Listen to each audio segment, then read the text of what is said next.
So here we have the mini hatchback on a 63 plate. So I'm going to start off by showing you around the outside of the car, and then we'll hop in and run through some controls on the inside.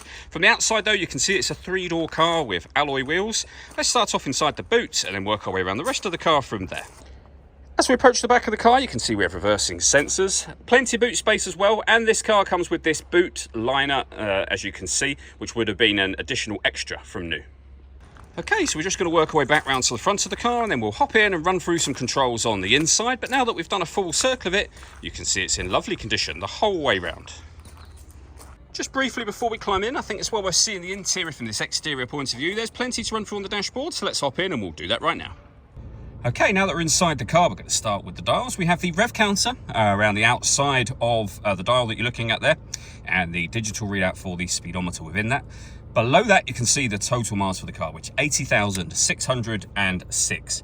You can change information displayed above that by pressing a button on the end of the indicator stalk.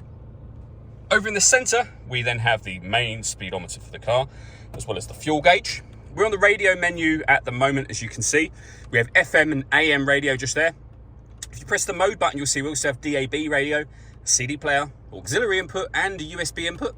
This car's also got Bluetooth, so you can pair up your phone. We have the onboard computer for the car, and we can configure things like the time, date, etc. on there as well.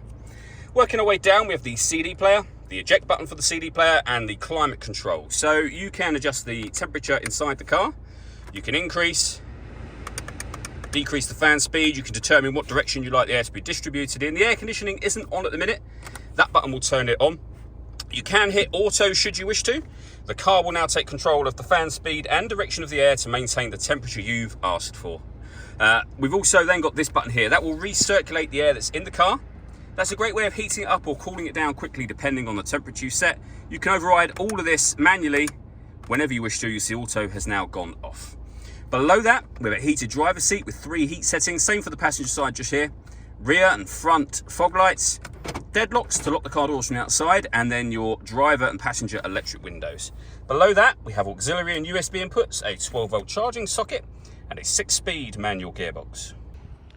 All that leaves me to say is thank you for taking the time to watch this video. If you'd like to come see the car in person and have a test drive, please feel free to give us a call here at Surrey Specialist Cars. We'd love to hear from you soon.